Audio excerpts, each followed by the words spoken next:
자, 오늘은 마귀론에 대해서 봅니다. 지난번에 천사론 간단하게 2시간 봤고 마귀론 한 3시간 볼 생각입니다. 마귀, 자, 마귀하게 되면 사탄을 말하는 거죠. 사탄, 마귀 같은 말입니다. 일단 마귀의 정체를 분명히 알아야 되죠. 마귀는 어떤 영향력이 아니죠. 악한 영향력, 선한 영향력 정도가 아니라 분명한 인격체다 이거죠. 분명한 인격체로서 그 마귀 자체가 얼마나 악한 존재인지 우리는 알게 됩니다. 성경에 마귀를 지칭하는 호칭들이 꽤 많아요. 사탄, 마귀, 이거는 가장 기본적인 이름이죠. 사탄이라 불러도 되고 마귀라 불러도 돼요. 보통 이제 사탄, 마귀 그러는데 뭐 관계없죠. 사탄이 마귀고 마귀가 사탄이고 그 존재가 그 존재입니다.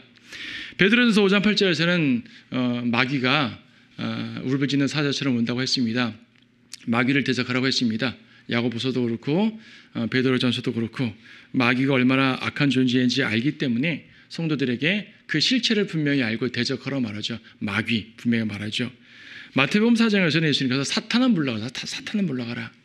자, 마귀라는 표현이 꽤 많이 나오고 사탄이라는 표현도 상당히 많이 나옵니다. 마귀나 사탄은 같은 이름으로서 대표적인 그의 이름이에요. 용, 붉은 용. 계시록 12장에 보게 되면 용이 나오죠.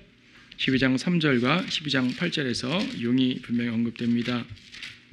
용은 상상의 동물이 아니에요. 실제화된 동물입니다. 그러니까 마귀에 대한 지칭입니다. 계시록 12장 3절에서 하늘에 또 다른 이적이 나타났으니 보라 커다란 붉은 용이 나옵니다. 그리고 9절에서도 그래 그 큰 용이 쫓겨나니 그는 마귀라고도 하고 사탄이라고도 하는 옛뱀 곧 온 세상을 미혹하는 자라. 옛뱀이라는 말도 쓰네요. 여기서 옛뱀이라는 말은 그 에덴 동산에 나타났던 그 옛날에 그 뱀을 말하는 거죠. 단순한 동물 뱀을 말하는 게 아니죠. 동물 뱀 자체는 선하고 악한 것이 아니잖아요. 동물일 뿐이에요. 그러나 그 뱀을 통해서 사탄에 대한 묘사를 성경은 쭉 하고 있습니다. 빛의 천사 고린도후서 11장에서는 사탄이 빛의 천사로 등장한다 그랬어요. 빛의 천사. 빛의 천사라는 얘기는 예수님이 흉내내는 거예요. 주님은 우리에게 빛의 자녀들이라 그랬거든요. 예수님이 빛이고 우리는 빛의 자녀들입니다. 사탄은 빛의 천사로 나타나요. 유사한 모습이죠. 그리고 천사라는 건 주의 천사처럼 주님을 현현하는 모습이었는데 그와 마찬가지로 빛의 천사하게 되면 그 자체로 좋은 말 같잖아요. 좋은 말. 빛의 천사. 하지만 사탄을 가리키는 표현입니다. 나타날 때는 선한 모습으로 나타나서 오히려 복음을 가리우죠. 복음을 가리는 역할을 합니다.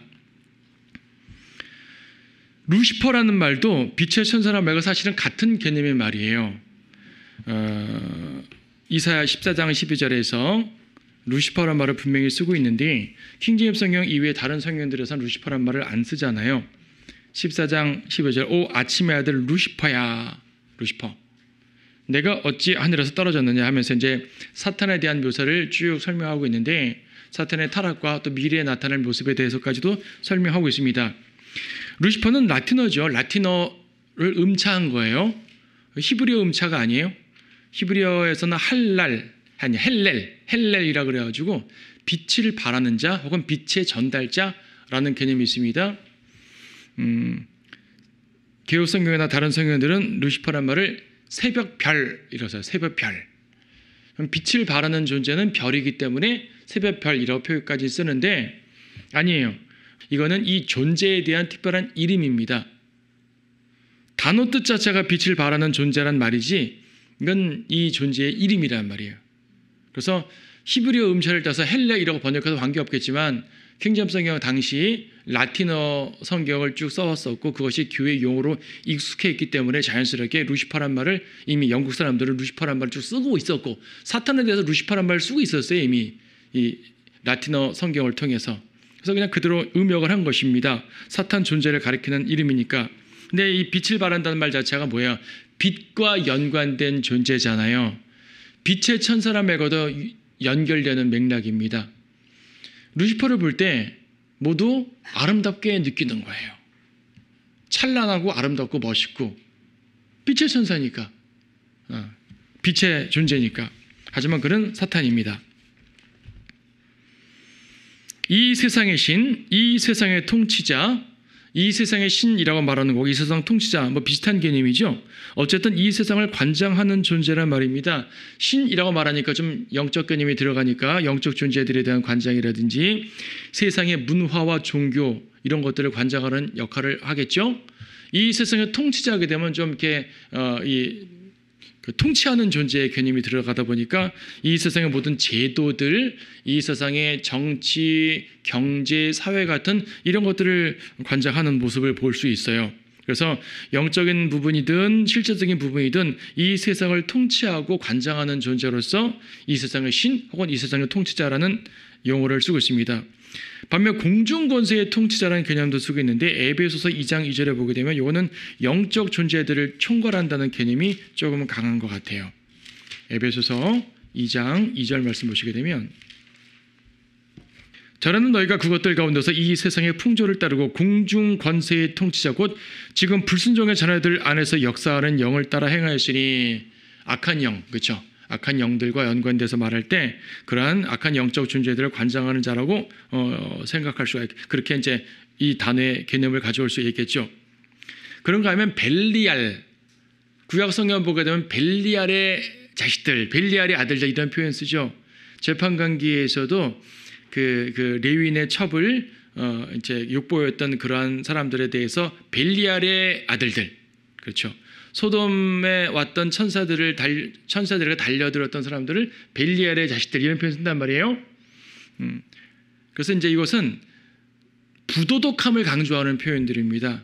요즘에 그렇게 표현하잖아요. 마귀 자식들 이렇게 표현하는 그런 표현이에요. 벨리알의 자식들이라는 말 자체는. 그래서 이제 사탄에 대한 다양한 개념 중에서 부도덕한 모습, 세상이 악한 모습을 강조할 때 벨리알이라는 표현을 씁니다. 그래서 세상에서 좀 나쁜 짓 많이 하는 사람들을 마귀 자식들 이렇게 말하는 것처럼 벨리알의 자식들 말합니다. 고린도후서 5장 15절에서는 그리스도와 벨리알이 함께할 수 없다라는 말하는 거죠. 성도들은 세상의 악한 것들과 함께하면 안 된다는 성별의 모습도 말하고 있습니다. 비엘세붑, 마태복음 12장 24절에서 여러 군데 나오는데 비엘세붑이라고 나오죠. 헬라 음역은 비엘세불 그래요. 뭐 비엘세불이나 비엘세붑이나 뭐 차이 없고요. 킹제임성에서는 비엘세붑이라는 용어로서 설명을 했는데 비엘세불이라는 말은요. 비엘이라는 말이 바알이라는 말이에요. 바알. 그러니까 바알에서 넘어온 표현이거든요. 바알은 원래 시돈의 그 시리아 쪽 있죠. 이스라엘 북쪽에 있는 시돈의 주 신이 바알이었고 뭐 바알은 뭐 그 나라뿐 아니라 전반적으로 중동 지역을 관장하는 대표 신이었는데 그래서 비엘세불 혹은 비엘세붑이라는 말은 바알과 연관된 개념이 필리스티아 개념으로 가져온 말이에요.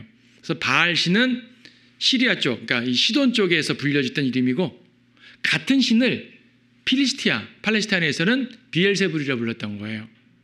근데 비엘세불이라는 단어 뜻 자체는 또 뭘 의미하냐면은 파리들의 대왕, 파리, 지저분한 파리, 구더기 파리 있잖아요.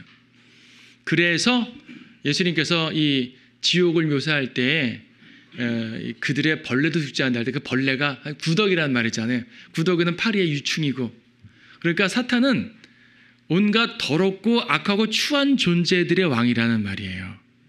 근데 이제 바리새인들이 예수님을 향해서 이제 이 비엘세불의 마귀들의 통치자 비엘세불의 힘으로 저렇게 이적을 행한다라고 비난했잖아요. 자기들이 비엘세불 따르는 존재인데도 예수님은 그렇게 비난했던 내용들을 보게 됩니다. 어쨌든 비엘세불은 마귀들의 왕, 온갖 더럽고 추한 영들의 왕 이런 개념으로 볼 수 있어요.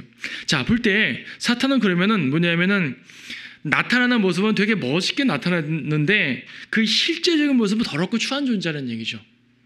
더럽고 추한 존재인데 그 더럽고 추한 존재가 또 되게 세력이 또 막강해요. 그 세력으로서 세상을 관장하죠. 그러면 이 세상이 얼마나 추하다는 얘기예요. 세상은 더럽고 추한 존재의 그러한 곳입니다. 아무리 겉으로 화려하게 멋있게 해도 특히 여러분의 밤에 보게 되면 밤에 불야성을 이루는 거리에 번쩍번쩍한 모습 보게 되면 낮에 그 거리를 지나면 되게 더럽거든요. 밤에만 화려하지 낮에는 그 진짜 햇빛 아래서 보게 되면 더럽고 추한 걸 보죠. 그래서 제가 전에 한번 비슷한 설교한 적이 있는데 빛을 말할 때 예수님을 참빛 그러죠. 참빛. 왜냐하면 가짜 빛이 있기 때문이에요. 유흥가의 빛은 빛은 빛인데 가짜 빛인 거죠. 악한 빛인 거죠. 빛이면 더 좋은 거 아니에요? 빛이면 어둠을 내쫓지 않습니까? 근데 그 빛이 어둠을 내쫓기는커녕 어둠을 더 조장하잖아요. 분명히. 그래서 가짜 빛도 있더라. 그래서 이 사탄이 나타나는 모습은 가짜 빛인 거죠, 사실은. 자, 마귀의 기원과 타락. 대표적으로 에스겔 28장과 이사야 14장을 대표적으로 보잖아요. 그 중에 에스겔 28장이 마귀의 타락을 말하는 직접적인 내용인데, 물론 비유로 설명합니다. 비유적인 표현으로 말하긴 하지만 마귀예요. 에스겔 28장에서는 투로 왕으로서 마귀를 비유합니다. 왜 투로 왕으로 비교하냐면 이사야 14장에서는 바빌론 왕으로 비교했어요. 왜 바빌론 왕으로 비교했냐면 바빌론이 그 악한 느부갓네살 악한 왕으로서 엄청 강한 왕이기 때문에 그렇게 비유했고, 투로 왕으로 비유한 이유는 투로가 되게 부유한 동네예요. 고대에 그리스와 로마가 세력을 펼치기 전에 투로를 비롯한 페니키아라 그러거든요. 당시에 그곳을. 페니키아 세력이 지중해를 완전히 꽉 잡은 세력이었어요. 동방에서 온 문화를 잘 요리해가지고 지중해에 전파하면서, 말이 좋아 전파죠. 지중해에 많은 식민지들도 만들면서 군사력까지도 강력하게 했던 그러한 동네가 투로예요. 투로와 시돈 함께 다뤄지죠. 투로와 시돈 항상. 그래서 이제 가장 부유하고 화려하고 이런 모습이다 보니까 사탄을 투로 왕으로 비유해서 설명을 하고 있는 거예요. 그래서 성경 본문은 투로 왕이라 말하지만 인간 투로 왕이 아니라 사탄을 투로 왕으로 비유해서 말하는 거죠. 12절에서 인자야 투로 왕에게 애가를 지어 그에게 말하라. 주 하나님이 이같이 말하노라. 너는 완전한 규모를 확정하는 자라. 지혜가 충만하고 아름다움이 완벽하도다. 이 세상의 모든 아름다움의 기준이 이 사탄이었어요. 왜냐하면 완전한 규모를 확정하는 자라. 미의 기준을 확정하는 자였단 말이에요. 그 세상에서도 아름답다고 묘사하는 많은 것들이 그냥 자연의 아름다운 걸 말고 이 이상한 아름다움을 말할 때마다 자꾸 사탄 쪽으로 흘러가는 거 많이 보잖아요. 모든 것들이 사탄이 그런 아름다움의 기준이기 때문에 그래요. 가짜 아름다움이죠. 원래는 참 아름다움이었었죠. 타락 전에는. 내가 하나님의 동산 에덴에 있어 모든 귀한 돌인 홍보석과 황옥과 금강석과 녹보석과 얼룩머노와 벽옥과 사파이어와 에메랄드와 홍옥과 금으로 덮여 있었고 내 북들과 관악기들이 만들어짐이 내가 창조되던 날에 내 안에 예비되었도다. 여기서 에덴이라 말하니까 창세기 3장의 에덴이라고 생각할 수도 있겠죠. 그런데 이 투르왕이 진짜 투르왕이 아니라 사탄을 상징하는 것처럼 같은 비유의 설명 속에서 이 에덴도 창세기 3장의 인간 땅의 에덴이 아니라 원초적 에덴으로 이해를 하는 거예요. 그러니까 원창조 상태, 인간 창조 전에 원창조를 이뤘던 그 세상을 의미할 수가 있겠죠. 거기서 사탄은 아주 멋지게 창조가 되었어요. 사탄도 창조 피조물이에요. 하나님의 피조물이고 아주 관악기, 북과 관악기 이런 걸 뭘 말합니까? 이 존재의 등장에 엄청난 빵빠라가 울렸다는 거로 그런 이미지를 떠오르면 되겠어요. 그러니까 왕으로 등장하는 거예요. 왕 같은 모습이란 말이죠. 그리고 14절 보니까 너는 기름 부음을 받은 덮는 그룹이라. 자, 그룹이요, 그룹. 천사가 아니라 그룹이에요. 천사하고는 존재가 달라요. 둘 다 영적 존재인 건 맞지만 천사와 그룹은 존재가 다르죠. 그룹은 그룹인데 우리가 알고 있는 그룹은 4명이 있어요. 명이라 말해야 되나요? 어쨌든 4이 있어요. 에스겔이라든지 계시록 보게 되면은 동서남북에 4 그룹이 있는데 이거는 제5의 그룹인 거죠. 왜냐하면 덮는 그룹. 동서남북이 아니라 위에 있는 거죠. 하나님 위에 있어요. 이게 하나님보다 지위적으로 위라는 말은 당연히 아니죠. 덮는다는 개념에서 위에 있는 거지.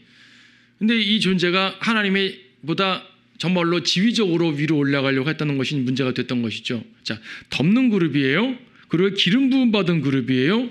기름 부음 받았다는 말은 그리스도란 말과 연결되는 말이에요. 사탄도 기름 부음 받은 그룹이에요. 예수님은 기름 부음 받으신 분이고 사탄도 그리스도. 하지만 사탄은 예수 그리스도가 아니라 무슨 그리스도가 되겠습니까? 결과적으로 적그리스도가 되겠죠. 예. 그래서 예수님을 가장 유사하게 흉내내는 존재가 마귀라고 말하는 거지 않습니까? 자, 타락했습니다. 교만 때문에 타락했습니다. 17절에서 내 마음이 너의 아름다움으로 인하여 높아졌고 너는 내 지혜를 내 찬란함으로 인하여 변절시켰습니다. 내가 너를 땅에다 던질 것이며 내가 너를 왕들 앞에 두어 그들로 너를 보게 하리라. 너는 내 죄악이 많음으로 인하여 즉 내 거래의 죄악으로 인하여 라고 말합니다. 사탄은 그 자체 안에서 죄가 형성된 거예요. 하나님은 사탄을 창조했습니다. 사탄을 창조했지만은 타락한 사탄을 창조한 것이 아니라 온전한 그룹을 창조하신 거죠. 온전한 그룹을 창조하셨는데 자기 안에서 죄가 발견됐죠. 28장 15절에 내가 창조된 날로부터 죄악이 내게서 발견되기까지 너는 내 길에서 완벽하였도다. 죄는 하나님 만드신 것이 아니에요. 이사야 40장에서 사람들이 이제 오해하는 게 하나님은 빛도 창조하시고 악도 창조하시다. 선도 창조하시고 악도 창조하시고 빛도 창조하시고 어둠도 창조하시다 말하니까 하나님께서 죄를 창조했다 생각하는데 이사야에서 하나님이 악을 창조했다는 말은요. 죄악을 창조했다는 말이 아니라 해악을 창조했다는 말이에요. 죄악이나 해악이나 모두 악이잖아요. evil 하게 되면 그 죄만 생각하지 마세요. 해악도 evil이에요. 고통 이런 것들도 다 evil의 개념입니다. 하나님께서 해악을 창조했다는 말이 뭐죠? 심판하시단 말이에요. 하나님은 심판을 만들어내십니다. 심판하실 때 얼마나 많은 고통이 따릅니까? 그 악이죠, 악. 도덕적 죄악이 아니라 해악이라는 개념이에요. 그럼 도덕적 죄악에 대한 개념은 하나님이 죄를 만든 게 아니에요. 사탄 안에서 형성된 거예요. 하나님은 사탄을 죄악으로 만들지 않았거든요. 그래서 사탄은 교만했고 타락했습니다. 유사한 구절인 이사야 14장에서도 사탄의 교만을 말하고 있죠. 네, 13절 이는 내가 네 마음속에 말하기를 내가 하늘에 올라가서 내가 내 보좌를 하나님의 별보다 높일 것이요 내가 또한 북편에 있는 회중의 산 위에 앉으리라. 내가 구름들의 높은 곳들 위로 올라가 내가 지극히 높으신 같이 되리라. 하나님의 위치로 올라가려고 한 모습을 보게 됩니다. 교만이죠, 교만. 교만이 그를 타락하게 했습니다. 그는 온 땅을 떨게 한 루시퍼입니다. 막강합니다. 욥기 40장에서는 비히못은 대적 불가한 존재로 나와 있죠. 욥기 40장, 41장은 리비아단을 말하고 40장은 비히못을 말하는데 비히못에 대한 묘사를 보게 되면 15절, 욥기 40장 15절 이제 내가 너와 함께 만든 비히못을 보라. 그가 소처럼 풀을 먹는도다. 이제 보라. 그의 강함은 그의 허리에 있고 그의 힘은 그 배의 중심에 있도다. 그는 그의 꼬리를 백향목같이 움직이고 돌들로 된 그의 힘줄은 함께 얽혀 있도다. 그의 뼈들은 강한 놋조각들 같고 그의 뼈들은 철 빗장들 같도다. 그는 하나님의 길에서 으뜸이며 그를 만든 이가 자신의 칼로 하여금 그에게 다가갈 수 있느니라.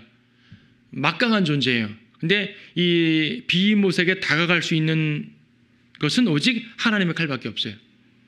하나님의 칼 이외에는 그 어떤 것도 비히못에게 접근할 수가 없어요. 근데 소처럼 풀을 먹는다 그래요. 아무리 막강한 존재지만 하나님 앞에서는 소 같은 존재밖에 안 되는 거예요. 그래서 우리가 하나님을 의지해야 이길 수 있다는 것을 알게 되는 거죠. 아까 찬송가에도 천하의 적수 없도다. 천하의 적수 없어요. 오직 하나님의 칼만이 적수가 되는 거예요. 비히못. 이제 소처럼 풀을 먹는다라는 말 때문에 창조과학의 사람들은 이 구절을 가리켜서 초식 공룡을 말하는구나. 초식 공룡 이렇게 이제 해석을 합니다. 그건 아닌 것 같고요. 예. 사탄에 대한 다양한 묘사입니다. 욥기 41장에서는 리비아단을 말하는데 이사야 27장에도 거대한 바다 괴물로 묘사되고 있어요. 리비아단. 이 존재는요. 인류를 죄에 빠뜨린 미혹자입니다. 옛뱀이라고 그러죠. 왜 옛뱀입니까? 창세기 3장에 에덴에 나타나가지고 뱀의 모습으로 등장해가지고 이제 인간을 타락시켰죠. 이 세상 죄의 근원입니다. 인간 안에서 스스로 죄가 나온 것이 아니라 사탄을 통해서 이루어졌어요. 그 이후에는 사탄을 통해서 죄인이 되어버렸으니까 그 이후에는 인간이 죄인이고 그 자체 육신적인 죄를 스스로 자아낼 수도 있지만 맨 처음 시작은 사탄이었다는 얘기죠. 그래서 하나님께서는 아담과 이브에 대해서도 책망을 하셨지만 본질적인 죄와 사망의 문제에 대해서는 사탄을 다루는 것이죠. 아담에게 이브에게는요 그 죄로 말미암아 고통을 준다는 말했어요. 여자에게 해산의 고통이라든지 남자에게 노동의 고통이라든지. 하지만 주님께서 아담과 이브를 발로 짓밟는다 이런 말 안 했잖아요. 머리를 짓밟는다. 이거 누구한테 하신 말씀이에요? 뱀에게 하신 말씀이잖아요. 죄의 근원이기 때문에. 결과적으로 사탄을 심판하지 않으면, 그 죄의 본질인 사탄을 심판하지 않으면 인간들을 완전히 해방시킬 수가 없는 거죠. 십자가로서 우리를 구속시켜냈지만 이 세상 자체가 사탄의 관장하에 있기 때문에 사탄을 멸망시켜야지 이 세상이 주님 통치 속에서 아름답게 바뀔 수가 있는 겁니다. 자, 마귀는 이렇게 타락했어요. 그러면 사탄의 현재 상태, 많은 사람들, 성경을 모르는 사람들은 사탄을 지옥의 왕이다. 사탄은 지금 지옥에 있지 않아요. 물론 궁극적으로는 지옥의 그의 무대가 되겠죠. 하지만 사탄은 지금 지옥에 있으면 이 세상은 이렇게 악할 리가 없죠. 사람들은 자꾸 무천년주의자들은 얘기합니다. 사탄은 결박됐다. 주님께서 사탄을 결박시켰다. 사탄의 머리를 깨셨다. 뱀은 머리가 깨진 상태인데 아직 신경이 남아있어서 꼬리를 꿈틀거리는 것 정도밖에 안 된다. 그러니까 사탄 두려워하지 말라. 이런 식으로 말을 하는데 아니에요. 사탄은 머리가 일단 하나만이 아닌 것이고, 그리고 사탄의 머리는 아직 부서지지 않았죠. 십자가는 사탄을 패배시켰어요. 주님은 십자가로 승리하셨어요. 하지만 사탄이 죽은 건 아니란 말이에요. 사탄을 지옥에 가지 않았단 말입니다. 아직. 사탄은 세상에 있죠. 그래서 사탄은 지금 지옥에 있지 않고 세상을 주관합니다. 앞에서도 이 세상의 신, 이 세상의 통치자라는 말 썼지만, 궁중권세의 통치자라는 말 썼지만 사탄은 현재 세상에서 활동을 합니다. 십자가에서 패했지만 멸망하지는 않았기 때문에 여전히 그의 활동을 이어갑니다. 제가 자주 쓰는 비유인데 그런 거 있잖아요. 옛날에 레슬링을 보게 되면은 그 악당이 꼭 져요. 지면 승복을 하면 좋은데 승복 안 하고 링 밑에 내려와서 꼭 이 관중들을 괴롭히더라고요. 그런 거 보셨죠? 기억나십니까? 아니, 링 위에서 졌으면 끝나면 되는데 승복을 안 하고 내려와서 이 관중들을 괴롭히더라고요. 아, 사탄이 저거구나. 십자가라는 링에서는 패했어요. 주님이 승리했단 말이죠. 그럼 사탄은 승복하면 좋지만 승복 안 한다는 얘기죠. 여전히 자기가 세상의 왕인 것처럼 행동을 하고 세상 사람들을 괴롭히고 성도들마저도 괴롭히는 게 사탄입니다. 자, 마귀의 활동. 마귀의 활동을 몇 가지로 구분해 보게 되면 첫째로 하나님을 직접 대적합니다. 하나님을 직접 대적하는 존재는 마귀밖에 없어요. 그렇지 않으세요? 네. 타락할 때 아까 이사야 12장 보더라도 하나님의 보좌 위로 올라가리라. 어느 존재가 감히 하나님 보좌 위를 넘봐요? 그렇죠? 아무리 교만해도 그렇게 넘볼 수는 없어요. 사탄은 하나님과 직접 대적할 수 있는 존재예요. 그래서 타락함으로써 하나님의 보좌를 찬탈할 시도를 했고, 물론 하나님께서 심판하셨죠. 그리스도를 대적했습니다. 예수님의 탄생 시에 2살 미만의 아이들을 다 죽이려고 했잖아요. 그리스도를 직접 대적한 존재예요. 광야에서 예수님께 나타나가지고 시험했죠. 어느 누가 예수님에게 그런 시험할 수 있겠습니까? 마귀가 시험했죠. 물론 바리새인 사두개인들 같은 경우도 예수님을 직접 대적하긴 했지만은 그냥 사탄이 직접 그런 일을 하는 거예요. 십자가도 일종의 하나님과 사탄의 대결장이죠. 예수님은 십자가로 승리하셨지만 사탄은 예수님을 죽임으로써 이긴 줄 알았던 겁니다. 예수님을 죽이기만 하면 될 줄 알았겠죠. 하지만 죽음으로써 승리했다는 것을 몰랐던 것입니다. 자, 하나님을 직접 대적하는 경우는 역사상 몇 개 없어요. 아마겟돈 전쟁도 마귀가 하나님을 직접 대적하는 거죠. 하늘로부터 내려오시는 하늘 군대, 예수님을 세상 군대를 모아가지고 싸운다 이거예요. 이게 말이 됩니까? 하늘 군대인데 아무리 2억의 군대를 하더라도 땅의 군대잖아요.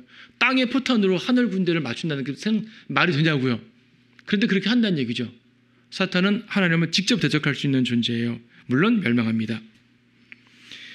일반적인 마귀의 활동은 하나님을 직접 대적하는 것보다는 세상을 미혹하는 겁니다. 세상을 미혹하고 성도를 미혹하고 교회를 타락시키는 것이 사탄의 기본적인 활동이에요. 대부분 이런 활동들에 많이 당하죠. 세상을 미혹합니다. 일단 인류를 죄에 빠뜨렸어요. 아담과 이브 이후로 인류를 죄에 빠뜨렸죠. 그리고 데살로니가 후서에 보게 되면 하나님처럼 숭배받는다 그래요. 물론 데살로니가 후서 2장 4절 말씀은 대환란 때 내용이에요.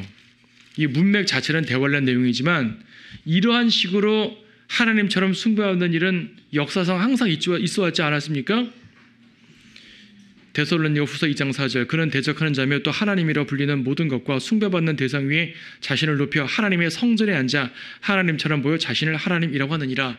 하나님의 성전에 앉는다는 말은요, 지성소에 들어간단 말이에요. 대환란 때 환란 성전, 유대인들이 그토록 짓고 싶어하는 제3성전, 그 제3성전을 만들어 놓으면 적그리스도가 옳다고 나오고 들어가게 되는 것입니다. 그러니까 이 데살로니가후서 2장 말씀 자체는 대환란 얘기지만 유사한 일들이 얼마나 많았어요. 지금 모든 사찰, 모든 종교 사원들 다 자기가 하나님이라는 거잖아요. 그 모든 것들이 하나님의 위치에서 경배받는 것이고, 구약에도요 성전의 우상들을 세웠단 말입니다. 물론 지성소에 세우지는 않았어요. 주로 성전 뜰에 세웠죠. 뜰에 세웠지만 어쨌든 성전에 세웠다는 것은 그 자체로 엄청난 충격이에요. 사탄이 하나님의 자리를 막 찬탄하는 겁니다. 사람의 마음속에 예수님이 앉아야 되는데 이 보좌에, 왕의 자리에 사탄이 앉으려고 하지 않습니까? 이런 모든 것들, 구체적인 종교든 구체적 종교가 아니든 다양한 형태에서 마귀가 하나님처럼 숭배를 받으려고 하는 일은 이미 역사상 6,000년 동안 있어 왔어요. 그리고 그 결정적인 일이 대환란 때 있게 될 겁니다. 자, 사탄은 사람들을 미혹합니다. 세상을 미혹합니다. 이건 세상을 미혹하는 내용들이에요. 그래서 세상을 다스리죠. 요한일서 5장 19절 말씀 보시게 되면 우리가 아는 것은 우리는 하나님께 속해 있으며 온 세상은 악함 속에 놓여 있다는 것이라. 세상이 악함 속에 있다는 얘기는 사탄이 다스리고 있다는 얘기입니다. 사탄은 지금 결박당한 게 아니죠. 결박당했으면 이 세상이 이렇게 악할 수가 없죠. 천년왕국 때는 사탄이 결박당해 있습니다. 그래서 천년왕국 때는 아름다운 세상이 되는 거예요. 모든 사람들이 꿈꿔왔던 그 아름다운 세상, 모든 가수들이 노래했던 그 아름다운 세상, 모든 정치가들이 원했던 전쟁 없는 세상, 그렇죠? 모든 의사들이 원했던 질병 없는 세상, 그런 세상은 천년왕국 때 오게 됩니다. 사탄이 결박당해야지. 지금은 아닙니다. 복음을 가리죠. 고린도후서 4장에서는 복음을 가립니다. 그러다 만일 우리의 복음이 가려졌다면 그것은 구원받지 못한 자들에게 가려진 것이라. 그들 가운데 이 세상 신이 믿지 않는 자들의 마음을 어둡게 하여 하나님의 형상이신 그리스도의 영광스러운 복음의 광채가 그들에게 비치지 못하게 하느니라. 복음의 광채를 가리는 일은 상당히 다양한 방면으로 펼쳐집니다. 철학과 과학을 통해서 복음의 광채를 가립니다. 철학에 심취한 사람들은요, 복음이 안 들어가요. 꽉 막혀 있어서. 과학에 심취한 사람들은 복음이 안 들어가요. 우리는 과학기술을 활용할 수 있잖아요. 우리 젊은 청년들이 이과에 대학교에 진학해, 이공과에 진학해서 과학을 공부해서 할 수도 있어요. 그 자체 나쁜 게 아니죠. 그런데요, 정말로 과학에 심취한 과학자, 소위 말해 나는 과학자야 라고 말하는 사람 얘기 들어보면 나는 과학자로서 종교를 믿지 않아요 라고 말합니다. 자기의 과학적 지식으로 보니까 신은 없거든요. 그들이 볼 때 신이라는 존재는 문학 속에서 인간의 정서 생활을 위해 필요한 존재일 뿐이야 라고만 생각을 하더라고요. 그들은 하나님 필요 없는 거죠. 그래서 이 디모데에게도 그런 철학과 과학을 조심하라는 말을 하고 있지만은 세상 교육이, 세상 문화가, 세상의 모든 것들이 복음의 광채를 가리잖아요. 세상에 환락에 꽉 젖어 있는 사람한테 복음 얘기하면 안 듣죠. 당신 죄인입니다. 뭐 헛소리 하냐는 얘기예요. 난 이 죄 즐길 거란 얘기죠. 안 듣는 거예요. 그래서 사탄이 세상 사람들에게 복음을 가리는 것은 그런 식으로 가리기도 하고, 또 어떤 경우도 있습니까? 우리가 복음을 전하는데 갑자기 전화 딱 와가지고 예수님 영접하는 순간 빠이빠이 하는 경우도 있고, 어린아이 복음 전하니까 부모님이 싹 데려가는 경우도 있고, 그냥 데려가면 말을 안 해요. 뭐 요새는 화를 내면서 데려가요. 마치 무슨 뭐 이렇게 애를 유기하는 것처럼 오해하는지.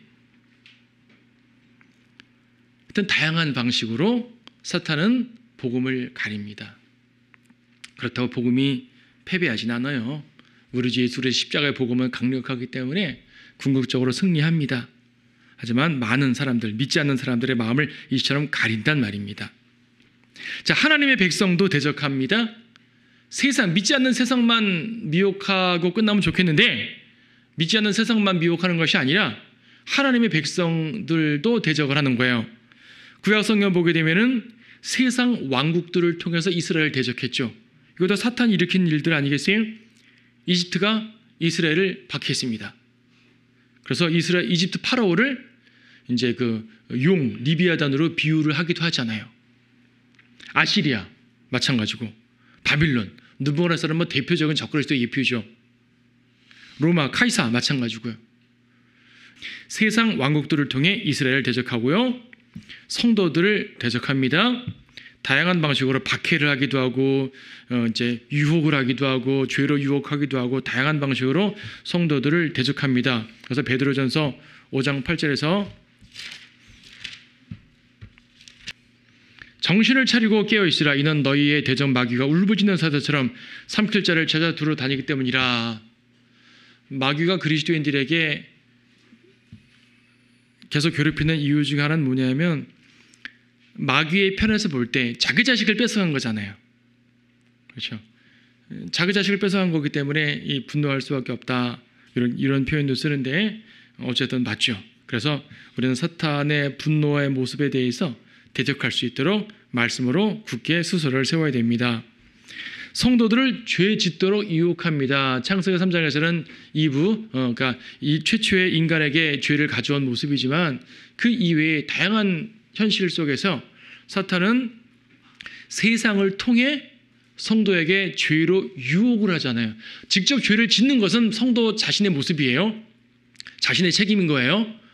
하지만 그렇게 되기까지는 사탄이 다양한 방식으로 유혹을 하잖아요. 사탄의 유혹만 없어도, 세상의 유혹만 없어도 아마 죄 짓는 빈도수가 상당히 줄 겁니다. 사탄은 세상도 미혹하지만 성도들도 미혹합니다. 자, 죄를 짓게 하는 것도 문제지만요, 죄를 진 다음에는 하나님께 고소하죠. 고소하는 존재. 보시라고, 저렇게 악한 존재인데 뭘 믿을 게 있어서 성도라고 챙겨주십니까? 뭐 말하자면 뭐 직접 사탄이 하나님께 그렇게 대화한단 말이 아니라 그런 개념이란 얘기죠. 계시록 12장 10절에서 또 내가 들으니 한 큰 음성이 하늘에서 말하기를 이제 구원과 능력과 우리 하나님의 나라와 그의 그리스도의 권세가 임하는도다. 이는 우리 형제들을 우리 하나님 앞에서 밤낮 고소하던 그 고소자가 쫓겨났기 때문이라. 사탄이 욥을 고소한 것도 이와 같은 거죠. 하나님 괜히 욥이 신실한 줄 아십니까? 한번 쳐보십시오. 무너질 겁니다. 그것도 고소하는 모습이에요. 다양하게 고소하는 모습이 있는 거죠. 주님은 변호인이고 사탄은 고소자고 이렇게 말합니다. 이걸로 끝나는 것이 아니에요. 죄를 짓게 하고 죄를 지면 하나님께 고소하고요, 성도 자신에게는 죄에 억눌려 일어나지 못하게 한다 이거죠. 그러니까 죄를 짓게 하는 것도 사탄의 행하는 고도의 전략이지만 사실 사탄의 더 큰 전략은 뭐냐면 죄를 지은 다음에 일어나지 못하도록 꽉 억눌러 버리는 거예요.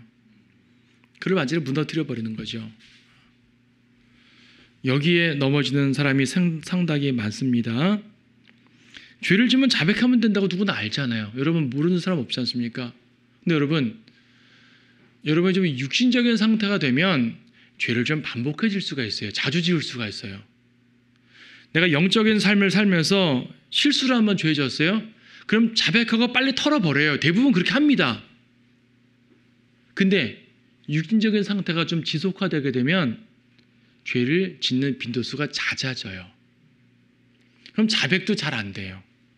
자백하면 뭐예요? 좀 또 죄 질 건데 내가 아는데 그렇게 한 적이 한두 번이 아닌데, 그러면 스스로 무너지는 거예요.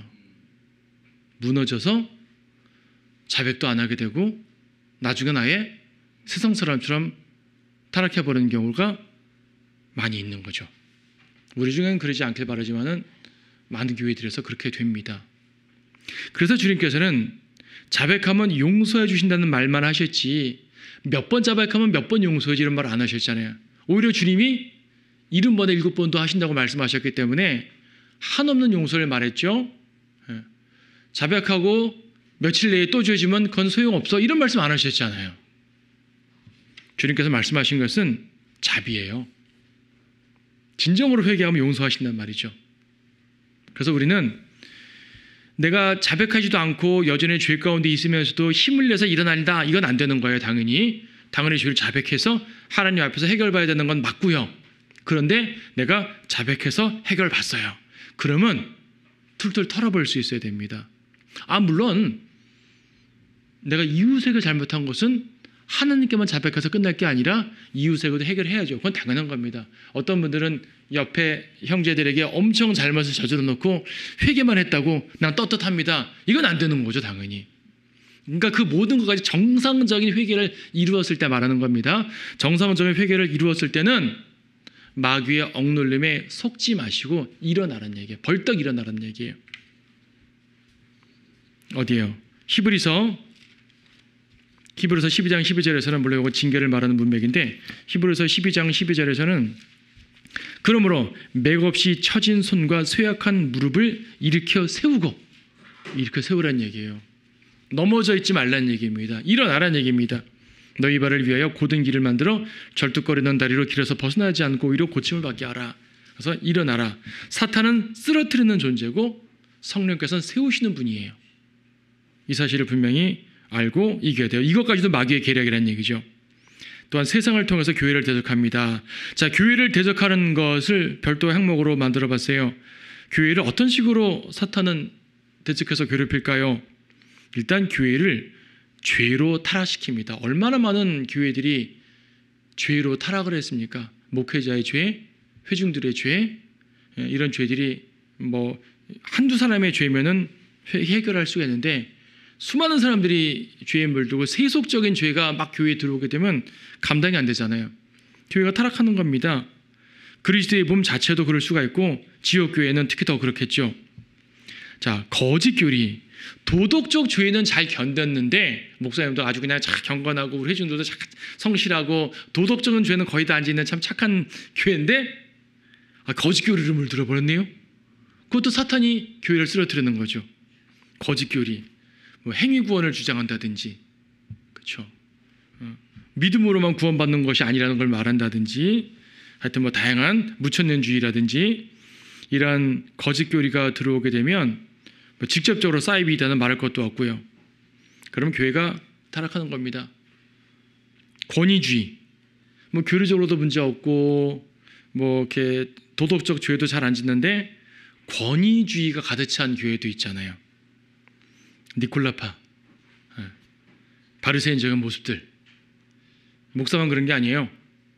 회중들 가운데서도 좀 영향력 있는 회중들이 있잖아요. 좀 영향력 있는 직분자든 직분자가 아니든지 간에 영향력 있는 회중들이 니콜라파처럼 바리새인적인 모습을 띠면서 높아져 있으면 그것도 사탄이 교회를 이제 타락시키는 모습입니다. 세속화, 돈을 사랑하고요. 권력 욕에 취해 있고요. 오늘날 권력 욕에 취해 있는 교회들 많잖아요. 다 사탄한테 진 거예요. 그런 교회들이. 세상 문화가 너무나 많이 유입되어 있는 경우, 교회 안에 세속화된 노래가 너무나 많이 판을 친다든지. CCM이 위험한 게 CCM으로 다 나쁜 게 아니거든요. 건전한 복음성가 있습니다. 그 부르면 안 된다는 거 아니에요. 그런데 제가 그것을 허용하지 않는 이유는 예배 때 허용하지 않는, 개인적으로 뭐 듣든지 관계없어요. 예배 때 허용하지 않는 이유는 한번 허용하게 되면 경계가 무너지는 거예요. 경계가 무너져서 한없이 이상한 음악으로, 현대음악으로 예배가 진행될 때가 많아요. 그런 걸 사람들이 좋아할 수는 있겠지만 육신적인 즐거움으로 예배가 망가져버리는 거죠. 이것도 역시 사탄이 교회를 타락시키는 다양한 모습 중에 하나입니다. 돈을 사랑하는 거, 권력, 욕심, 세상 문화 유입 등등 많은 것들이 교회를 대적하는 사탄의 모습이죠. 사탄이 이처럼 많은 것들을 가지고 세상과 교회를 대적합니다. 우리는 세상 아니라 교회에 속한 사람들이지만은 사탄의 미혹을 잘 이겨내야 되겠어요. 사탄은 결과적으로 십자가에서 패배했고 재림 때 멸망할 겁니다. 멸망 부분은 다음에 다른 시간에 좀 더 보겠지만, 우리는 어차피 멸망할 사탄이기 때문에 그 사탄에게 어떠한 그 두려움을 가질 필요가 없어요. 우리는 하나님을 두려워하는 사람들이지 사탄을 두려워하는 사람들이 아닙니다. 하나님을 의지하면서 담대히 정상적인 영적 싸움을 싸워야 되는 거예요. 자, 영적 싸움에 대해서는 다음 시간에 좀 더 자세히 보도록 하겠습니다.